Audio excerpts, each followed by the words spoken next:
Troisième partie de Regard croisé ce soir sur le plateau. Depuis quelques instants, Credo Tété, il est le directeur de publication du journal Le Médium. Sur le même plateau, Messan Fioclou à Dangblenou, il est le directeur de publication du journal L'Enquêteur. Rodrigue Arrigo, lui, il est correspondant Togo, Radio Canal K Suisse. Nous allons parler cette fois-ci, messieurs, du Mali de IBK, un groupe armé prêt à se muer en un mouvement politique. J'ai bien voulu laisser la parole d'abord à Credo, puisque Credo a l'habitude de faire l'axe Lomé, Bamako, Lomé. D'abord, comment ça se comporte la ville là-bas dans tout ça? Ça va? Quand il y a frappe tous les jours, par-ci, par-là? Non, mais moi, je crois que lorsque vous êtes à Bamako, vous ne ressentez absolument rien. Mais lorsque vous vous déplacez, vous sortez un peu de Bamako, vous avez la peur au ventre. Et c'est surtout au nord du pays qui a, disons, les effets de ce djihadisme, de ce terrorisme assez poussé. Sinon, à Bamako, la vie est normale. Nous y étions il y a encore quelques semaines, donc les gens vaquent à leurs occupations. Mais ça ne fait pas gai d'écouter ce qui se passe du côté de l'intérieur du pays. Donc voilà un peu l'ambiance qui prévaut aujourd'hui du côté du Mali en général. Maintenant, avec le sujet, donc oui, je ne sais pas. Les gens qui ont eu comme boulot de par le passé à tirer, le maniement des armes, si on peut se permettre de le dire ici, qui veulent faire la politique aujourd'hui. Oui, on peut dire dans une certaine mesure, c'est de leur droit de se muer en mouvement politique parce qu'ils sont libres. Mais maintenant, la grande question, est-ce qu'ils ont été désarmés avant d'aller sur le terrain du mouvement politique? Donc ça, c'est la grande interrogation parce que c'est trop facile. Si les gens possèdent encore les armes, des gens qui ont tiré, qui ne savent que tirer comme profession aujourd'hui, ils font cette mutation en mouvement politique. Certes, on peut l'appréhender comme, disons, une évolution de l'étape de la réflexion, mais est-ce que cette évolution n'est pas minée? Est-ce que ce n'est pas un autre rapport de force qu'on est en train d'imposer au système politique en place? Parce que les gens ont été habitués à user de la force, à user des armes. Mais lorsqu'ils vont aller en mouvement politique, est-ce qu'ils vont respecter, disons, tout ce qui est disons, démarche politique? Est-ce qu'ils n'auront pas cette tentation de retourner aux armes lorsque leurs idées politiques ne vont pas prospérer? Fioclou, à Dangblenou, sur la même question, des gens qui ont eu comme le maniement des armes par le passé, ils veulent faire la politique, ils sont prêts à laisser de côté les armes et faire la politique comme tous les autres politiciens. C'est possible d'abord, c'est possible? Sur implication personnelle du chef de l'État malien, IBK, et les partenaires étrangers, un accord a été signé avec les groupes rebelles djihadistes en 2015. Mais suite à cet accord, on a toujours constaté des tueries, des attentats et autres. Si aujourd'hui le Haut Conseil de l'Azawad a décidé de transformer son groupe, de se transformer en parti politique, ce serait une bonne chose parce que d'après les informations à ma possession, les responsables auraient affirmé que cette mutation devait intervenir pour mieux appliquer l'accord de 2015, ce qui faciliterait le processus d'intégration du Mali. Parce que quand on parle du Haut Conseil de l'Azawad, c'est ceux de Kidal qui ne se soumettent plus à l'autorité de Bamako, qui brûlent le drapeau malien, qui font leurs lois, qui dictent leurs lois à leur population. 4 ans après, ils veulent rentrer dans les rangs.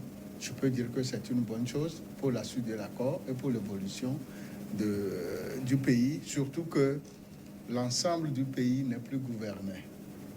La vie au Mali se trouve au niveau de la capitale, au centre, à l'est, au nord. C'est chaque fois les djihadistes qui font leur loi. S'ils ont décidé aujourd'hui de rentrer dans les rangs à partir de la constitution d'un parti politique, c'est qu'ils veulent aujourd'hui mener des actions politiques proprement dites. Mais c'est une partie des djihadistes. Je vais poser la question. Il y a aussi le Mouvement national de la libération qui a un congrès en novembre 2019 qui ose aussi veut transformer leur mouvement de djihadistes en parti politique. Ce qui veut dire que si nous avons 1, 2, 3, peut-être les autres aussi vont rentrer dans les rangs. Pourquoi cette envie de faire autrement, de vouloir faire la politique maintenant quand on sait de quoi le passé, ces gens-là sont aptes à tirer, à créer des ennuis, c'est là, et aujourd'hui on décide d'aller faire la politique. Ben, écoutez, je fais une lecture simple. Qu'est-ce qui peut amener les gens, quelqu'un à laisser tomber son nom de famille X pour attraper un autre nom de famille Y? Soit on en a honte, soit on veut gravir des échelons avec, c'est-à-dire le tout concours à la chasse d'intérêt. Aujourd'hui, nous savons que dans cette histoire du Nord Mali, on a quand même réussi à désarmer certains groupes, pour ne pas dire groupuscules.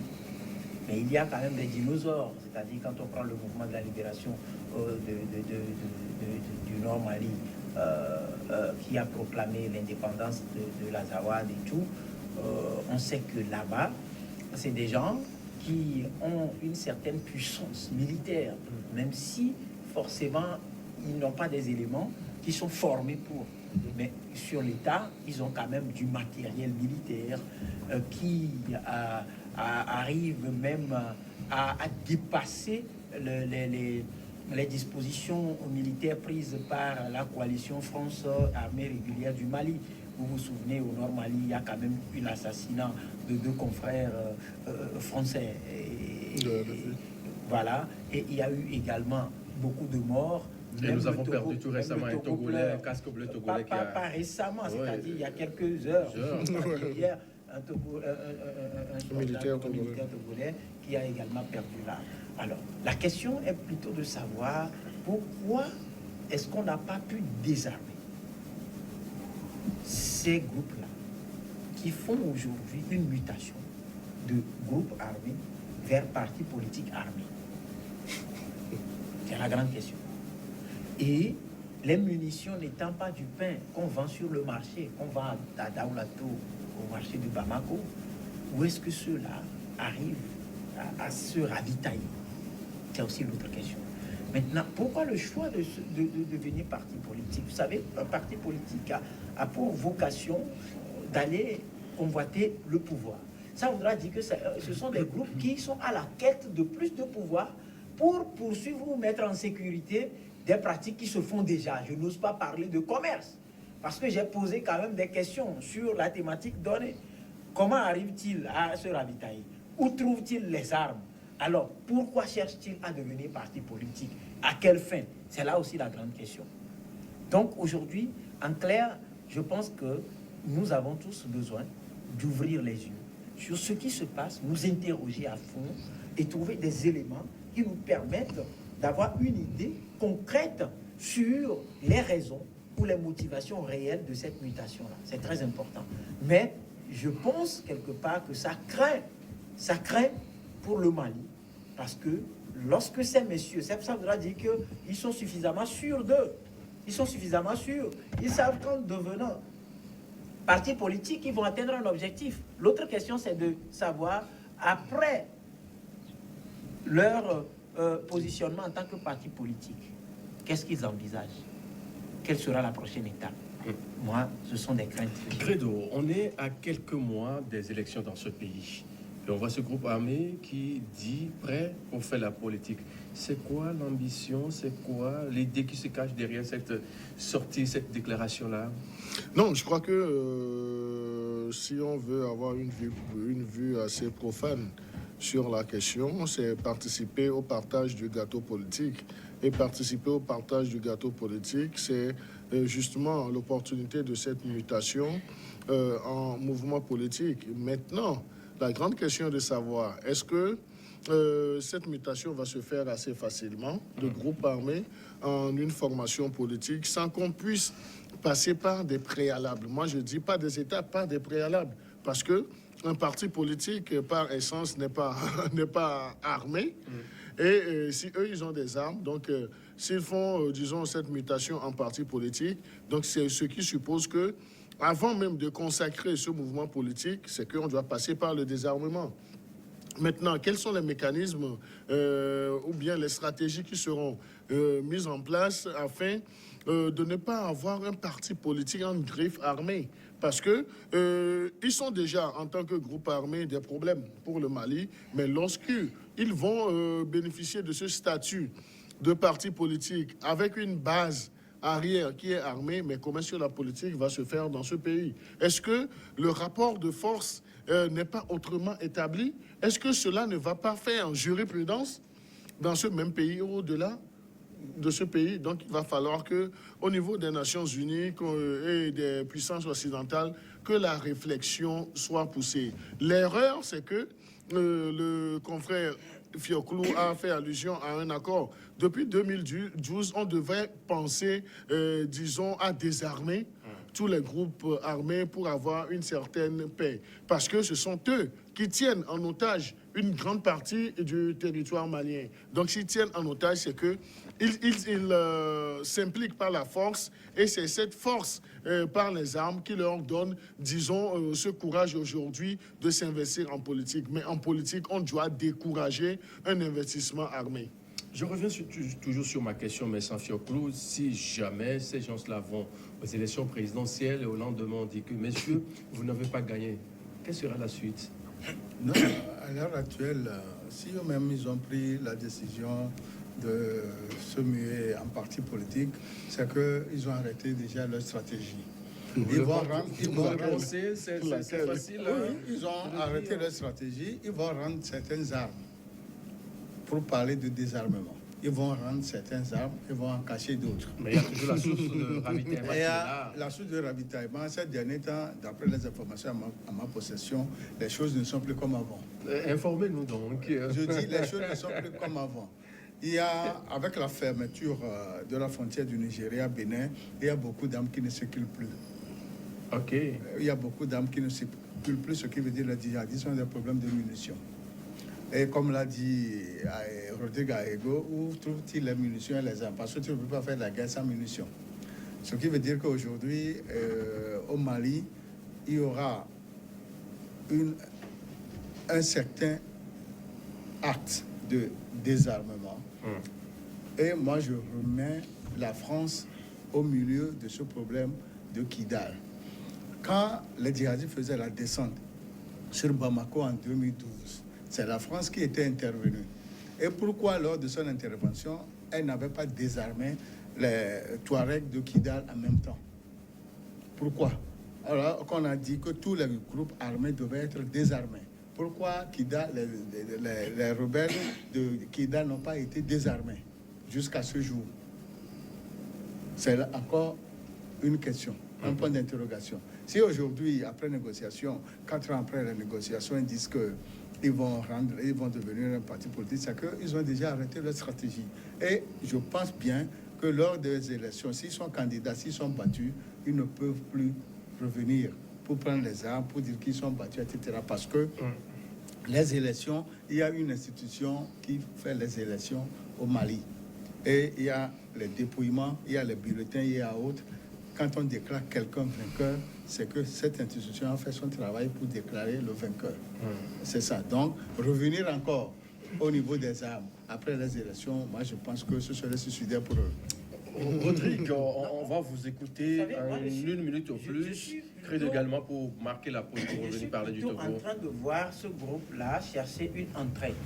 Une entrée, comme le doyen l'a dit, ils vont peut-être présenter certains comme étant, ils vont rendre les armes, ils vont devenir parti politique, donc responsables de ces partis politiques-là, mais c'est plutôt un prétexte pour lancer une offensive, selon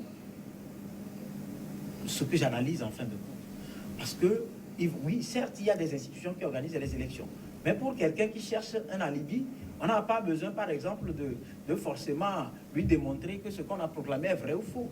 Mais aussi est-il que eux, ils cherchent leur entrée et ils vont pouvoir amorcer l'offensive.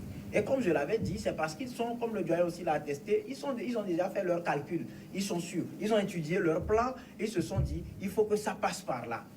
C'est tout. Maintenant, il revient aux acteurs d'être assez vigilants pour fouiller et savoir concrètement ce qui se cache derrière cette mutation-là. Merci. C'est très important. Merci, Rodrigue. Credo, en 1 minute au plus. Hein. Non, mais c'est pour dire que c'est trop facile d'envisager cette mutation de groupes armés en mouvement politique. Est-ce que cela ne cache pas des velléités? Parce que en écoutant mon cher aîné Fioclo tout de suite, donc c'est comme si c'est acté qu'il y a l'éthique, qu'il y a la morale, ou bien que la religion va supplanter le travail qui va être fait. Ce n'est pas acquis. Disons que ce groupe armé qui deviendra un parti politique ne puisse retourner à ses vieilles et mauvaises habitudes. Donc c'est là où il faudrait être assez vigilant.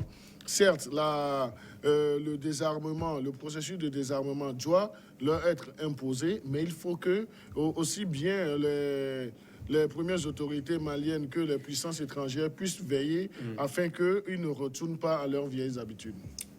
Merci Credo, messieurs. Une pause et juste derrière, on revient pour parler du Togo. Togo, pour gagner, l'opposition doit se rassembler. C'est une parole de Antoine Folly. On va revenir sur le plateau pour en débattre dans quelques instants avec Messan Fioclo Adanglenou de l'enquêteur, Credo Tété, le médium, et puis Rodrigue Aego, correspondant Togo, Radio Canal K.